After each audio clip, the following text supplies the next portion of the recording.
자, 그리고 그 다음에는 레이아웃을 디자인을 하는데 공지사항 상세 정보 화면에 대한 레이아웃을 만들겠습니다. New Android XML 대화 상자를 여시고 파일명은 notice_detail.xml이라고 정의했고요. 레이아웃에 대한 XML이기 때문에 레이아웃을 이렇게 선택을 했고, 그리고 폴더는 res/layout 폴더로 지정이 됐고요. 기본 XML 엘리먼트는 리니어 레이아웃을 선택을 해서 피니시 버튼을 클릭을 했습니다. 자, 그렇게 해서 이런 화면을 구성을 해봤는데 구조체를 먼저 보겠습니다. 구조체는 전체를 렐러티브 레이아웃으로 변경을 했네요. 렐러티브 레이아웃으로 했고, 그 안에 텍스트 뷰, 제목에 대한 텍스트 뷰, 그 다음에 정보에 대한 텍스트 뷰, 내용에 대한 텍스트 뷰, 그리고 버튼 셋에 대한 레이아웃, 리니어 레이아웃을 만들어서 그 안에 OK 버튼을 추가를 해놨죠.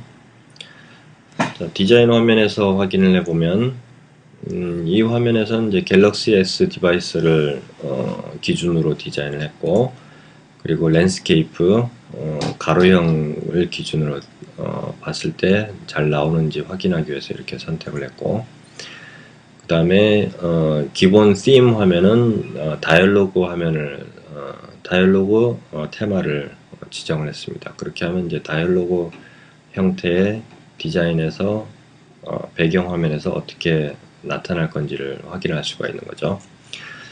자, 전체는 이렇게 렐러티브 레이아웃으로 감싸줬고요.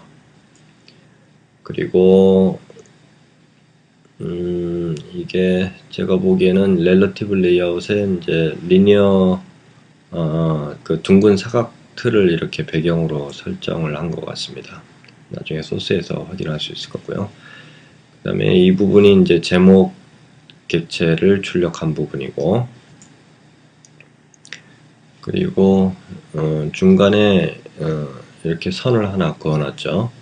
그리고 이 부분이 이제 인포 쪽이죠. 정보, 내용에 대한 정보로 등록일을 이렇게 출력을 하고 있고, 얘가 대화 상자고 이 전체가 그냥 대화 상자 형식이고, 제가 잘못 판단했네요. 이 부분이 이제 둥근 사각 틀을 이용해서 내용을 출력을 하고 있습니다.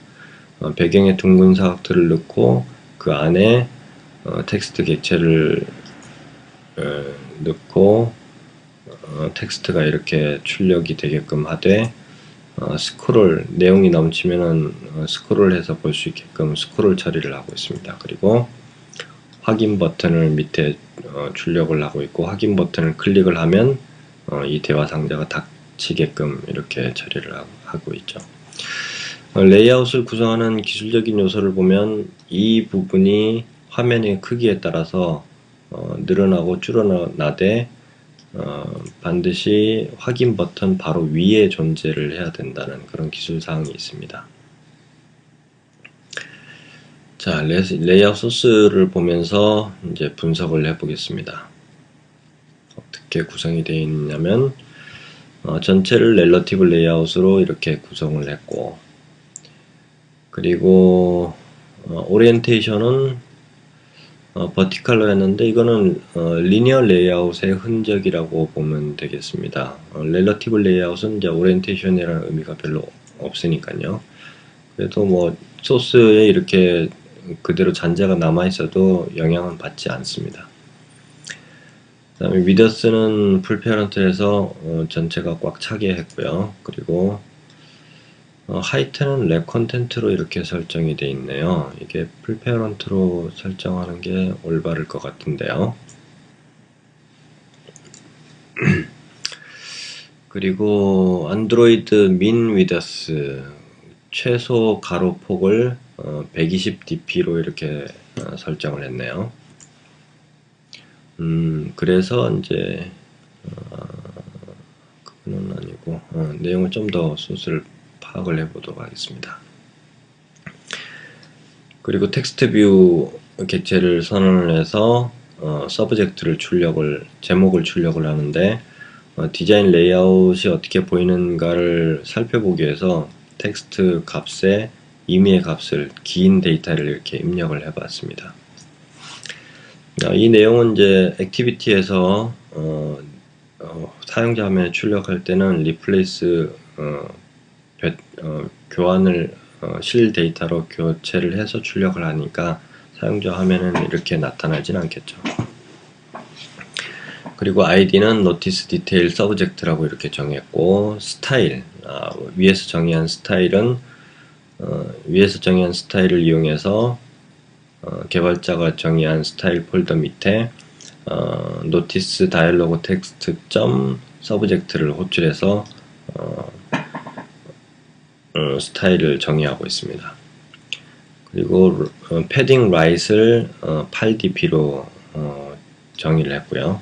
오른쪽 패딩, 그 다음에 왼쪽 패딩도 역시 8dp. 그리고 위더스는 기본적으로 이제 풀페어런트 가로 화면은 꽉 차게끔 이렇게 정의를 했고, 그 다음에 이제 인포 부분인데 스타일은 notice dialog text info 위에서 정의했던 부분이죠. 이 스타일을 사용하고 기본값으로 날짜를 이렇게 입력을 해봤고요. 이것도 디자인적인 요소를 확인하기 위한 임시 데이터입니다. 그리고 위더스는 랩 컨텐츠, 하이트는 역시 랩 컨텐츠. 그리고 레이아웃 그래비티를 right으로 해서 오른쪽 배치를 했고요. 이 부분은 이제 렐러티브 레이아웃의 속성이라고 보시면 되고요. 그리고 이 부분 가지고 이게 아마 리니어 레이아웃의 잔재인가요? 실제로 렐러티브 레이아웃에서 오른쪽 배치를 할 때는 이 속성을 사용하죠. layout align parent right을 true로 요 설정만 있어도 오른쪽 배치가 제대로 되니까요. 그리고 below layout below를 이용해서 서브젝트 밑에 제목 밑에 그 등록 일이 정보 부분이 출력되게끔 배치를 했습니다. 그 다음에 id는 notice detail info라고 이렇게 정의를 했고, 오른쪽 여백을 8 dp가 떨어지도록 이렇게 설정을 했습니다. 그 다음에는 내용 부분이죠. 내용 부분을 텍스트 뷰로 이렇게 출력을 하고 있네요. 스타일은 notice dialog text, 아까 이제 12dp로 이렇게 폰트 사이즈를 정한 것 같네요. 스타일을 정의를 했고, 객체명을 notice detail content라고 이렇게 설정을 했고, 가로 방향으로는 꽉 차도록 풀페어런트를 잡아줬고, 하이트도 역시 풀페어런트로 해서 화면에 꽉 차도록 설정을 했습니다. 그리고 스크롤 바즈 값을 버티컬로 해서 세로형으로 스크롤이 되도록 이렇게 설정을 했고요. 그 다음에 디자인을 위해서 테스트 데이터를 이렇게 길게 데이터를 넣어봤습니다. 그리고 input 타입은 텍스트 멀티 라인에서 여러 줄로 출력되게끔 설정을 했고요. 그 다음에 레이아웃 빌로우 속성을 이용해서 notice detail info, 즉 요 객체 바로 밑에 배치되도록 이렇게 설정했습니다. 하이트를 풀페어런트로 설정을 했으니까 화면에 완전히 차버린 상태고, 이 레이아웃 빌로우 설정에 의해서 그 인포 위에 있는 객체들하고 겹치지 않도록 인포 객체 바로 밑에서부터 시작하도록 설정을 하는 부분이죠. 그리고 패딩 값을 8dp로 이렇게 설정을 했고, 그 다음에 배경으로 라운드 박스를 설정을 해서 디자인을 하고 있습니다. 그리고 마진으로 ODP를 설정을 해서 이 인포 객체나 밑에 있는 버튼 객체나 너무 딱 붙지 않도록 이렇게 ODP를 잡아줬고, 그 다음에 레이아웃 어버브를 이용해서 밑에 있는 버튼하고 겹치지 않도록 설정을 했죠. 그래서 레이아웃 어버브 노티스 디테일 btn 레이아웃 바로 위에 배치되도록 이렇게 설정을 했습니다. 이 부분이 이제 이 상세 정보를 구성하는 핵심적인 레이아웃 기법이 되는 거죠. 그리고 버튼을 출력하는 부분을 리니어 레이아웃으로 이렇게 하나로 묶어줬습니다. 묶어준 이유는 굳이 안 묶어도 되는데, 이렇게 묶어주면 나중에 뭐 확인 버튼 이외에 뭐 다른 버튼을 더 추가하려면 이 리니어 레이아웃 안에 쉽게 추가해서 사용할 수 있죠. 전체 레이아웃이 흔들리지 않는 범위 내에서 활용할 수 있는 그런 장점이 있어서 리니어 레이아웃으로 묶어줬습니다. 이 리니어 레이아웃의 아이디는 노티스 디테일 btn 레이아웃이라고 이렇게 정의를 했고요. 그 다음에 위더스는 풀페런트, 그 다음에 하이트는 랩 컨텐트로 해서 그 안에 있는 객체의 크기만큼 정해졌고요. 자, 리니어 레이아웃 속성 중에서 또 눈여겨봐야 될 게 오리엔테이션인데, 이 리니어 레이아웃 안에 있는 객체가 세로 방향으로 배치가 될 거냐 아니면 가로 방향으로 배치가 될 거냐라는 부분을 설정할 수 있는 속성입니다. 여기서는 호리젠탈로 설정을 했는데 기본 설정이 호리젠탈이라 굳이 이 구문이 없어도 상관이 없는데 이 속성을 좀 설명을 하려고 넣는 것 같습니다. 그리고 레이아웃 얼라인 페런트 버튼을 true로 잡아서 이 리니어 레이아웃이 렐러티브 레이아웃 안에 있으니까 그 렐러티브 레이아웃 안에서 맨 하단에 배치를 하게끔 한다, 이런 속성이 되겠습니다. 그 다음 그 안에 이제 버튼을 추가를 했고요. 이 버튼 이름은 노티스 디테일 OK btn 이라고 이렇게 정의를 했고, 레이아웃 위더스를 0dp 레이아웃 위더스를 0dp 굳이 이렇게 설정을 할 필요가 없는데요. 버튼이니까. 그리고 레이아웃 웨이트를 1로 설정을 했고요. 그 다음에 레이아웃 하이트는 랩 컨텐트로 설정을 했고, 그리고 버튼 이름으로 확인이라고 이렇게 출력을 했고요. 그 다음에 레이아웃 언더바 탑마진을 3dp로 이렇게 띄워놨죠. 소스에 있는 설명을 좀 보면 3dp에 대해서 설명이 있을 텐데요.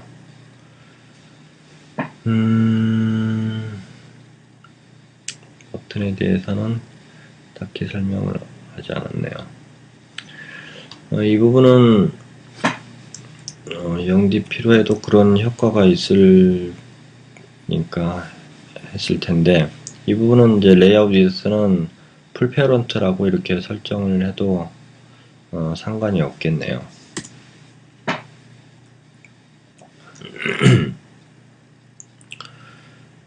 자, 그 다음에 레이아웃 디자인을 다 했고요. 이번에는 노티스 리스트 어댑터 파일을 수정을 하겠습니다. 이 부분에 상세 정보를 출력하는 노티스 인포 메소드에 대해서 정의를 해야 되죠. 아까 작성하다가 말았으니까요. 노티스 인포 메소드는 포지션, 현재 몇 번째 레코드냐의 값을 받기로 했었죠.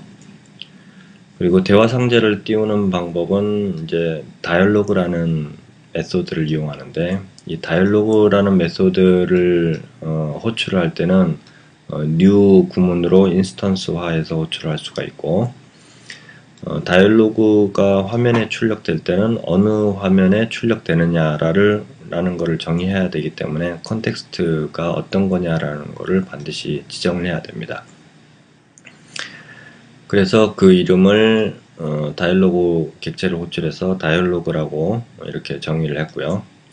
그리고 dialog.setContentView 이 메소드를 이용해서 어느 레이아웃을 이용해서 다이얼로그 대화 상자를 출력할 거냐라는 것을 설정할 수 있습니다.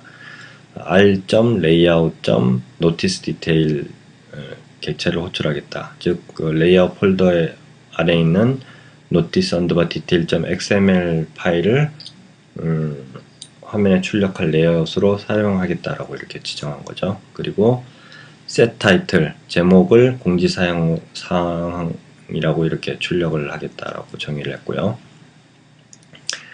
자, 그리고 다이얼로그 객체 안에다가 이 레이아웃을 설정을 했으니까 dialog.find by id를 이용해서 이 노티스 레이아웃 안에 있는 노티스 디테일 레이아웃 안에 있는 객체들을 찾아올 수가 있습니다. 이 부분을 이제 기억을 잘 하셔야 되고, 그래서 다이얼로그 안에 매핑되어 있는 r.id.noticeDetail subject 제목 객체를 가져와서 이렇게 선언을 했습니다. 그러니까 이 부분이 제목 객체를 가져오는 부분이고, 그리고 제목 객체를 찾았으니까 제목 객체의 setText 메소드를 이용해서 제목을 출력을 하는데, 리스트 어댑터에서는 이제 해시맵으로 데이터를 받기로 이렇게 결정을 했으니까 hm.get 메소드를 이용해서 rowid 값을 받아왔죠. 포지션은 아까 지정된 전달받은 이 포지션을 지정을 해주면 되고요. 그래서 제목 고유번호 공지사항에 대한 고유번호를 출력을 하고 연이어서 점을 화면에 출력하고 공백을 띄운 다음에 해시맵에서 제목 데이터를 가져와서 출력하는 이런 방식을 취하고 있습니다. 그래서 이 부분이 제목을 출력하는 구문이 되죠. 그 다음에는 그 작성 일자를 출력하는 info 부분을 처리하는 건데요. info 객체를 똑같은 방식으로 다이얼로그 객체에서 find by view id 메소드를 이용해서 객체를 찾아서 출력을 하되 등록 일자 leg underbar date 데이터를 가져와서 출력하라 이렇게 정의를 했고요. 그 다음 내용 부분도 역시 똑같은 방식으로 다이얼로그 객체에서 notice detail content라는 객체를 찾아왔고 컨텐트 해시맵에서 컨텐트 데이터를 찾아서 화면에 출력하도록 이렇게 설정을 했습니다. 그리고 이 부분은 이제 스크롤 바가 작동되도록 하는 구문인데, 이 구문이 없으면 레이아웃에서 뭐 버티컬 세로 형태로 스크롤을 하겠다라고 이렇게 설정해도 작동이 안 됩니다. 이 부분이 아주 중요한 부분이죠. 그래서 컨텐트 객체의 set move 메소드 움직이는 메소드로 무엇을 설정한다라고 해서 어떤 거를 설정하냐면 new 클래스로 호출하고 있죠. scrolling movement 메소드를 설정을 한다라고 이렇게 하면 스크롤이 이제 작동하게 되는 거죠. 이 메소드는 이제 전부 다 원래 액티비티에 소속되어 있는 기본적으로 지원되는 그런 메소드가 되는데, 이 구문을 작성하고 이제 오류 표시가 되면 커맨드 시프트 O를 이용해서 아니면 컨트롤 시프트 O를 이용해서 임포트를 자동으로 처리하면 쉽게 처리가 될 겁니다. 그 다음에 다이얼로그 .show 이렇게 명령을 치면 이제 지금부터 다이얼로그 대화 상자가 준비된 대화 상자가 화면에 노출이 되는 거죠.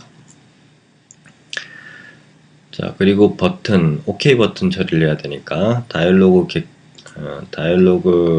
객체에서 OK 버튼을 찾아서 이거를 이제 btn ok라고 선언을 했고요. 그리고 btn ok.set listener를 이용해서 이 버튼을 클릭하면 닫히도록 하는데 클래스에 대한 정의는 notice detail ok listener라는 클래스에서 정의를 하겠다 이렇게 했고요. 그리고 다이얼로그를 대화 상자를 닫아야 되니까 이 클래스의 대화 상자 객체를 이렇게 전달하고 있습니다.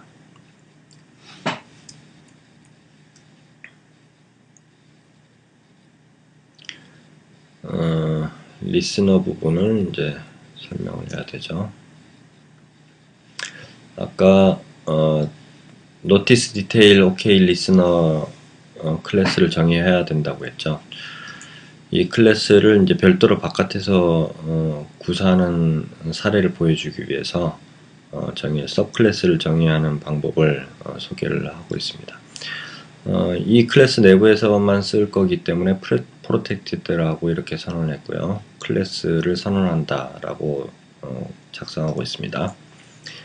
클래스명은 notice detail ok listener 이고요. implement는 어떤 거냐면 on click listener 버튼을 클릭했을 때에 대한 클래스다 라고 해서 확장해서 정의를 하고 있습니다. 그리고 어떤 다이얼로그를 닫아야 되는 그런 액션을 취해야 되기 때문에 다이얼로그를 전달받기 위해서 private 다이얼로그라고 선언을 하고 그 이름을 다이얼로그라고 이렇게 정의를 했습니다. 클래스 생성자에서 다이얼로그를 전달을 받았죠. 그래서 전달받은 다이얼로그는 this 현재 클래스에 있는 다이얼로그 객체에다가 대입을 해라 라고 이렇게 정의를 했고요. 그 다음에 이제 버튼을 클릭을 했을 때에 대한 메소드를 작성하고 있습니다. 버튼을 클릭을 하면 전달받은 이 dialog.dismiss 명령을 해서 다이얼로그를 닫아라. 다이얼로그를 닫는 명령이 바로 이 dismiss라는 메소드입니다. 그렇게 해서 확인 버튼을 클릭을 하면 다이얼로그 대화 상자가 닫히는 부분까지 코드를 작성했습니다. 여기까지 하면 소스에 대한 준비가 다 된 거고요. 이제 실험하는 과정이 남았죠. 위에서 설명한 이런 코드들은 임포트에 대한 부분을 화면에서 보여주지 않고 있으니까 대체적으로 오류 표시가 나면은 설명을 하고 있죠. 리소스 저장을 하되 오류 표시가 나면 컨트롤 O나 아니면은 커맨드 O 버튼을 이용해서 참조를 자동 처리해라 라고 나오는데 커맨드 O였나요? 그리고 하나 준비 과정이 있네요. 실험을 하기 위해서 테스트 데이터를 좀 여러 개 준비했습니다. 그래서 웹브라우저에서 확인을 해보면 그 공지사항 데이터 정보는 본 사례에서는 이제 www.owllab.com 서버에서 실험을 하고 있고 android/notice_list_main.php 이 파일을 호출을 해보면 이제 데이터가 여러 개가 들어있죠. 그리고 컨텐츠가 긴 것도 실험을 해봐야 되니까, 그리고 제목이 긴 것도 실험을 해봐야 되고, 뭐 여러 가지 특수 문자도 이제 데이터를 출력하는데 큰 문제가 없느냐 이런 것들을 실험하기 위해서 여러 데이터 형태를 준비를 했습니다. 자, 그래서 가상기기에서 실행을 해보면 이제 화면에 이렇게 나타납니다. 메인 화면으로 이동한 상태죠. 제목이 긴 거를 데이터를 준비를 해봤는데 그럴 경우는 오른쪽에 데이터가 넘칠 경우 기본적으로 제목은 4줄이 출력될 수 있게 됐고요. 그리고 4줄이 출력되는 거는 잘 됐는데 오른쪽에 이렇게 잘린 부분은 점점점 이렇게 표시가 됩니다. 그리고 디테일 버튼이 잘 나와 있고요. 그리고 제목과 디테일이 이렇게 그 디테일 버튼이 서로 겹치지 않고 요만큼 영역만 출력이 되게끔 잘 처리됐고, 그리고 날짜도 잘 오른쪽 하단에 표시가 잘 되고 있죠. 그리고 띠무늬 방식을 취했으니까 이거는 뭐 파란색, 옅은 파란색으로 출력되고 그 다음 거는 아주 옅은 밝은 회색으로 배경이 처리되고요. 또 반복해서 파란색, 흰색, 파란색 이런 식으로 띠무늬 형태의 디자인이 출력되고 있습니다. 그리고 스크롤 바도 뭐 리스트는 객체는 기본적으로 스크롤 처리가 잘 되고 있으니까 스크롤 바가 됐고요. 그리고 이제 여기서 상세 버튼을 클릭을 하면 이제 상세 대화 상자가 나타나겠죠. 그래서 버튼을 클릭을 한 사례를 밑에서 보여주고 있습니다. 자, 공지사항이라는 대화 상자 제목을 넣었으니까 이렇게 공지사항이라고 나오고요. 이 디자인 자체가 이제 대화 상자 기본 틀 디자인을 사용하고 있죠. 그리고 제목은 잘리지 않고 전체가 다 출력이 됐고요. 그리고 그 등록일이 이렇게 출력이 되고 등록일 바로 밑에 실제 컨텐츠에 대한 내용이 출력이 되는데 둥근 사각 그 틀을 배경 이미지로 이렇게 잘 출력이 되고 있죠. 그래서 내용과 제목이 이렇게 구분돼서 출력이 되고 있고요. 그리고 스크롤바가 나타날 텐데 이 스크롤바를 마우스를 드래그, 개발자 같은 경우 이제 마우스를 드래그해서 실험을 해봐야겠죠. 드래그를 한다거나 스크롤바를 움직였을 때 잘 이동하는지 확인해 보시면 아까 액티비티 쪽에서 구문을 처리해 놨기 때문에 제대로 실행이 될 겁니다. 그리고 이제 내용을 다 확인했으면 이제 확인 버튼을 클릭을 하면 대화 상자가 닫히겠죠. 네, 그렇게 해서 스크롤 테스트 할 때는 포커스를 이쪽에다가 주고 여기서 설명이 나오죠. 자판의 방향키를 사용하면은 스크롤 테스트를 할 수 있다고요. 이 방향키가 이제 이 버튼을 의미합니다. 이 버튼을 위 버튼, 아래 버튼 이렇게 클릭을 해보면 스크롤에 대한 실험을 해볼 수가 있습니다.